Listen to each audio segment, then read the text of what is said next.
Okay, so Assalamu alaikum again. Let me reintroduce myself. So I usually go by Thai because it's short and sweet. But my full name is Taysir.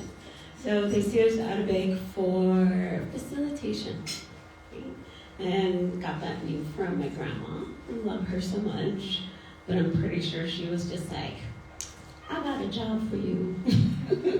Even before I came out into the world. And she actually fought with my mom and my dad, like, nah, that's not going to be her name. We're naming her Taysir. Like, that's who she is.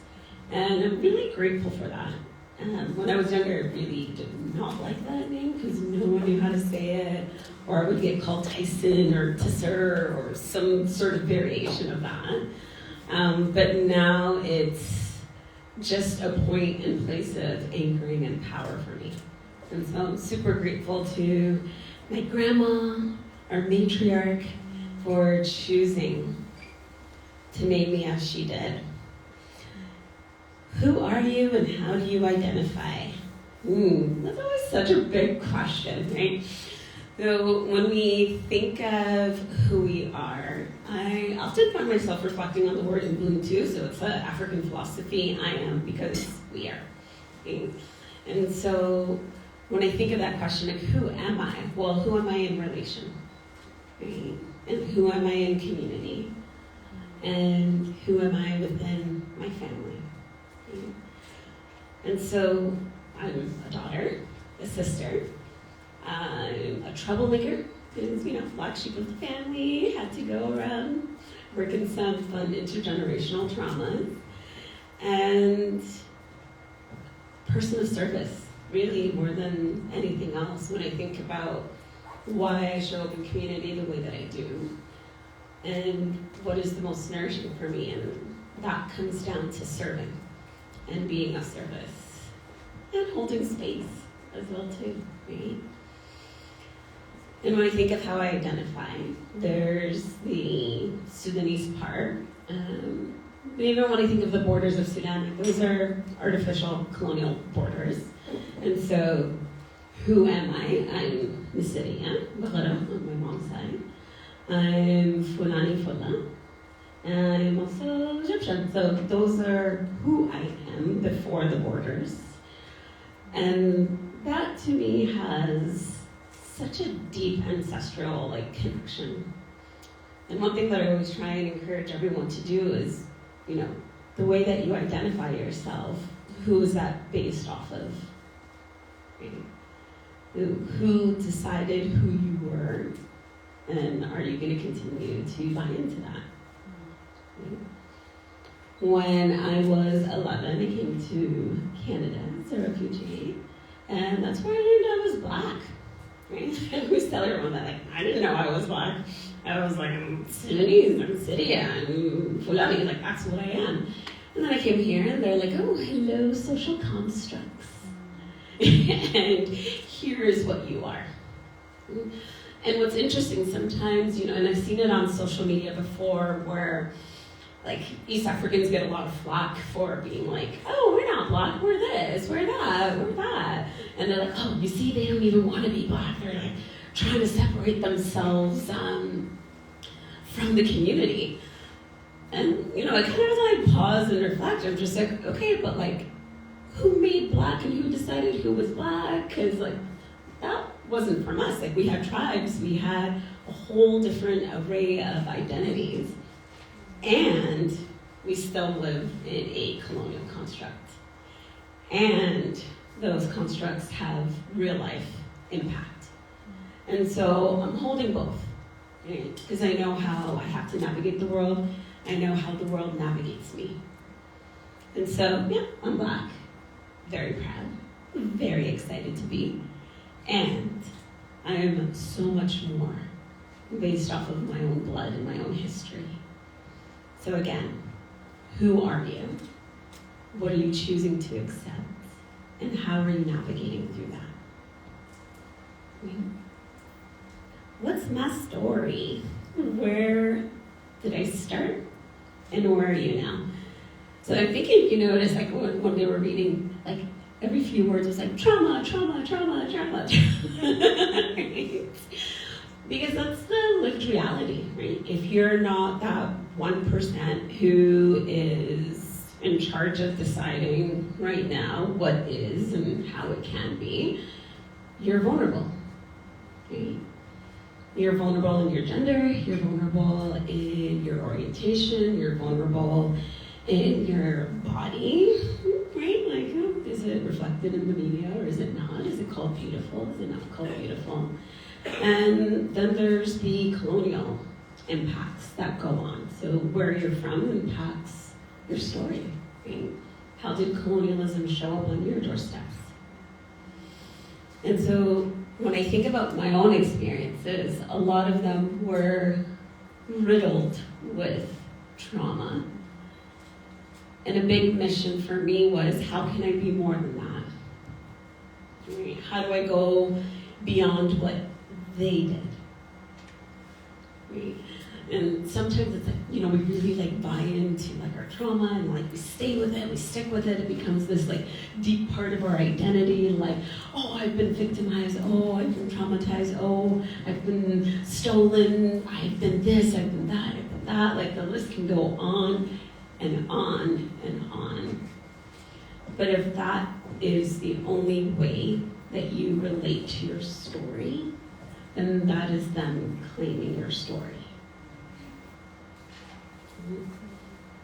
So when we want to shine and go out of the narrative, suggestion and point of reflection is that story you hold that impacts the way you walk into a room. Right? Like, when we walk in, we kind of like know who we are. So that story we hold and the way that it impacts how we walk into a room, like whose story is that? And is it based off of what you yourself got to do and got to empower yourself with? Or is it based off of what they've done to you and how you've shrunken yourself because of it? Because that's the whole point, right? They want you to be so small so that you're easy to exploit.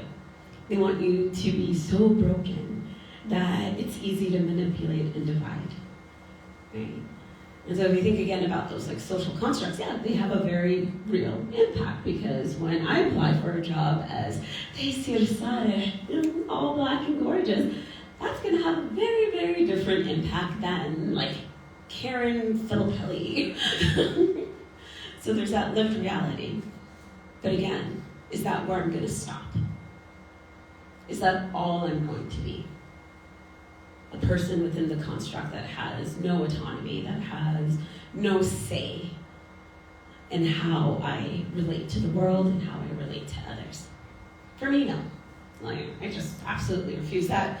Call it my stubbornness, whatever you want, but there was no way that the trauma was going to be my end-all be-all. And so one of the things I aimed to work on was, okay, well, how do I first deal with me so I can... My first role models were actually my siblings, right? My little babies, Ed and Miriam. They're the light of my life.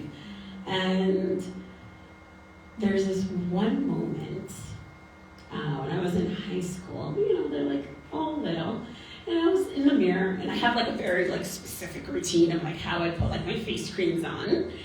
And one time I'm like walking in the bathroom, and I see little Huda and Miriam in the bathroom taking my creams and putting it on exactly the same way that I put it on, right?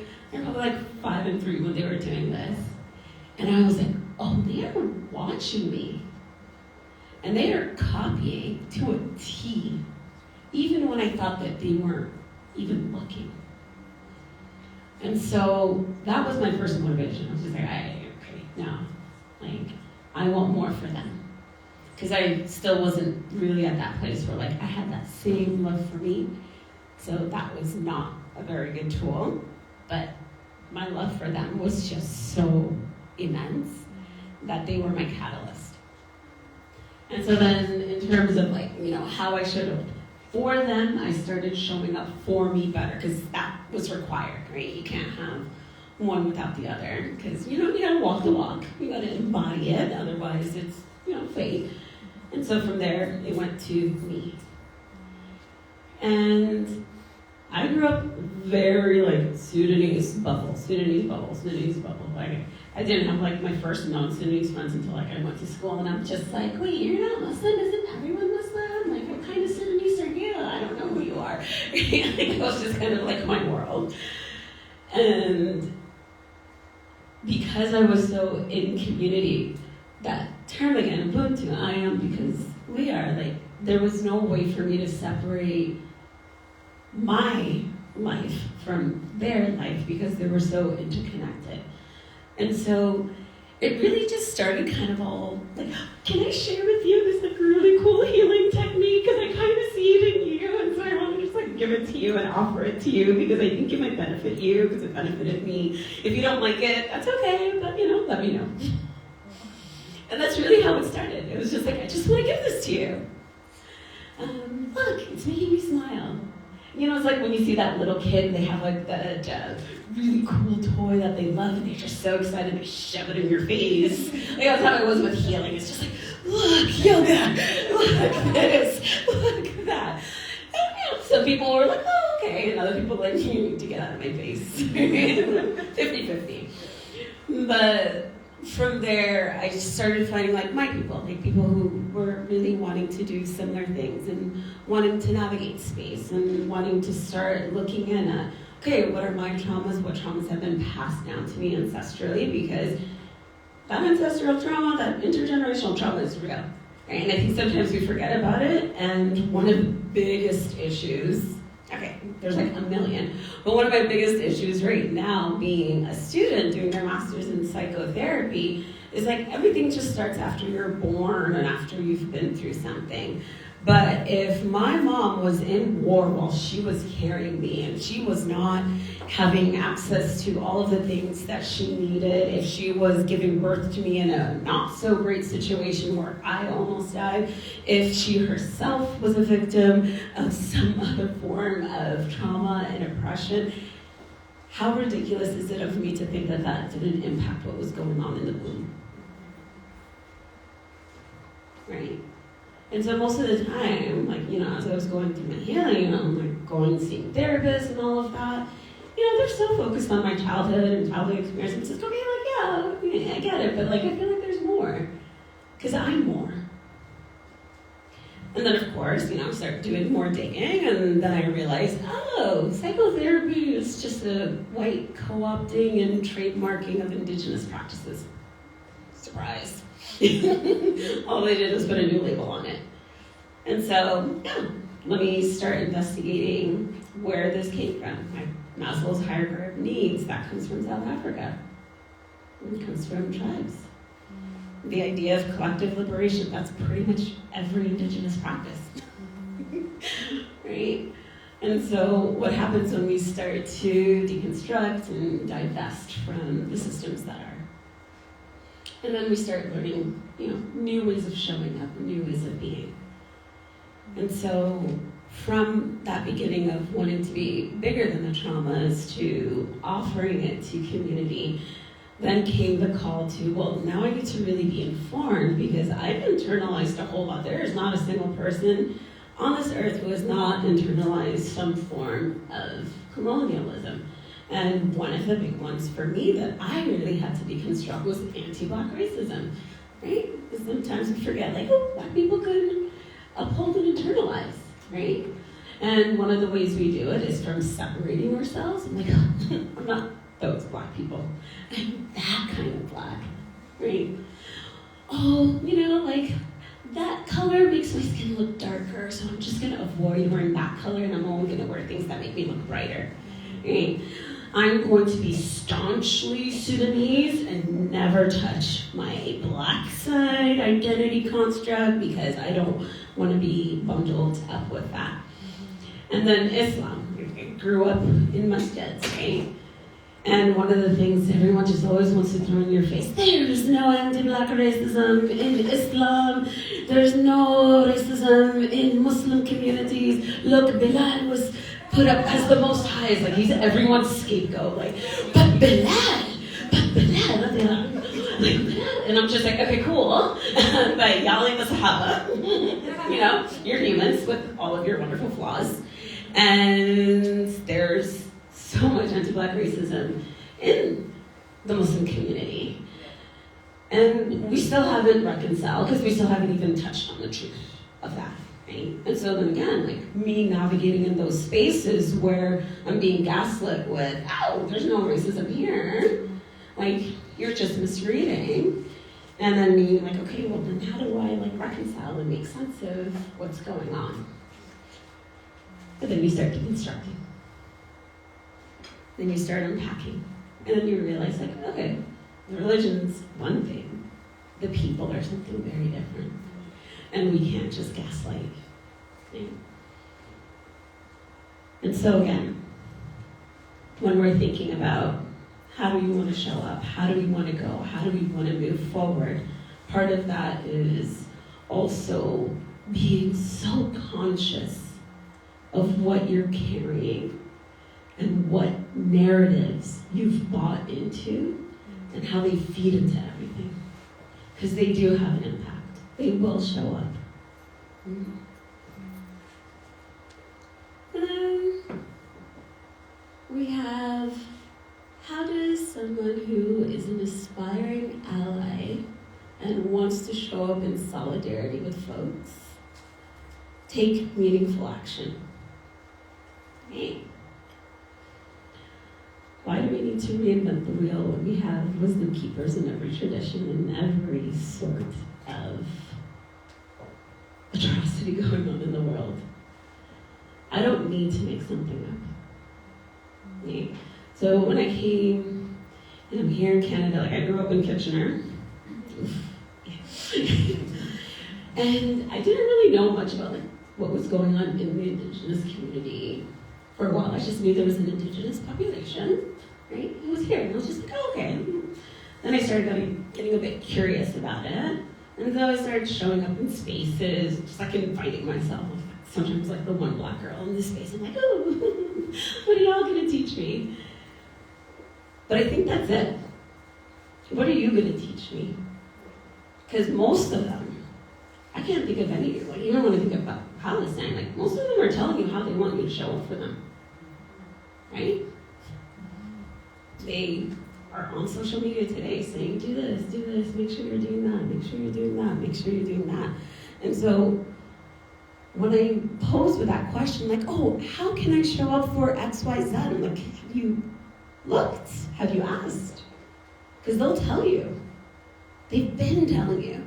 And they've been showing you through their own actions. So we don't need to make anything up. We don't need to center ourselves, because that's what that is like. How can I show up for you? Well, this person who's traumatized, who's been doing the labor and doing the work all of this time, and has been reaching out and asking over and over again to, in 2024, still be asking, well, how can I show up? Who are you centering? Who are you asking to take on the labor? Right? So if I slap you, and you're all like, oh my God, I got slapped, I'm not gonna go and be like, oh, you were slapped? What do you want to do about that? How can I be better for you? Right? We have to think about our privilege. We have to think about our power.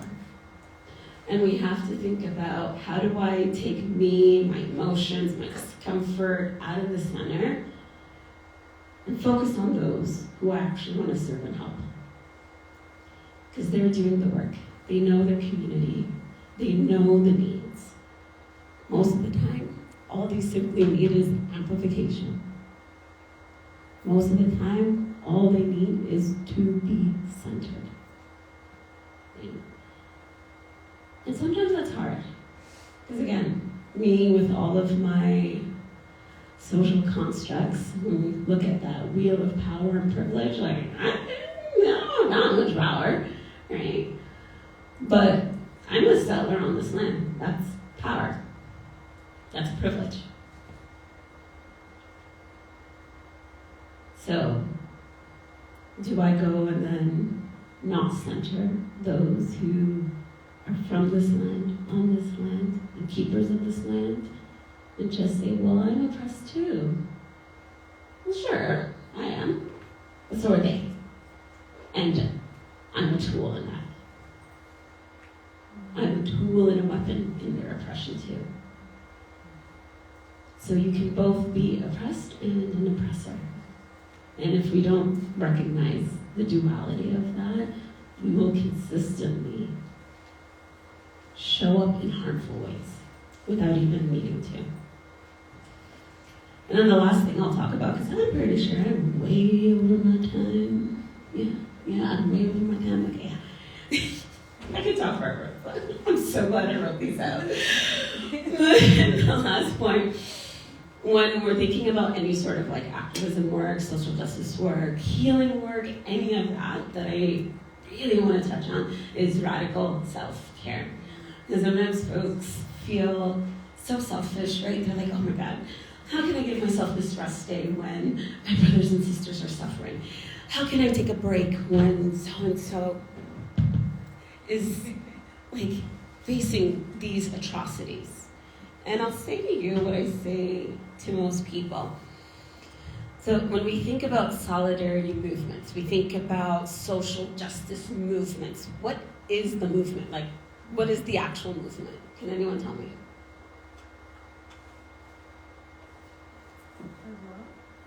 Sure, yeah. What is the movement? Freedom, justice. The people. The people are the movement. And we have to take care of the movement. And so if the movement is you and you're not doing well, is the movement going to do well? If the movement burns out, how's that going to sustain us? Because this work is not easy. I've been active for well over 20 years.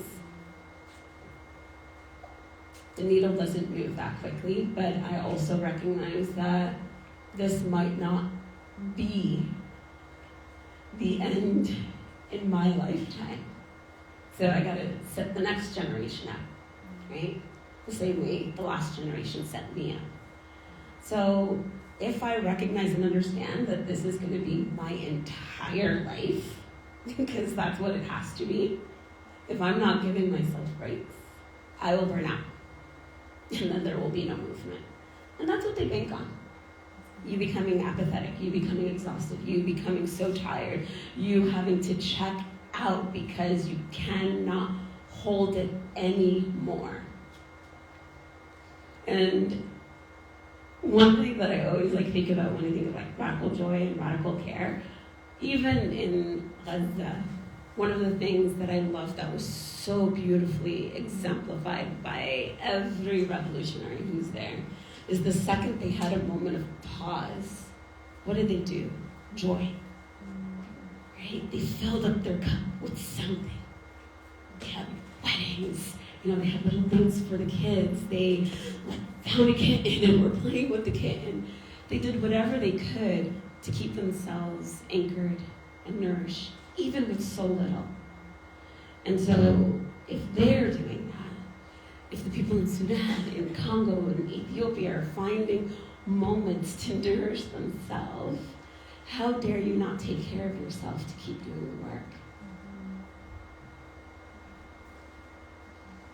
Does that matter?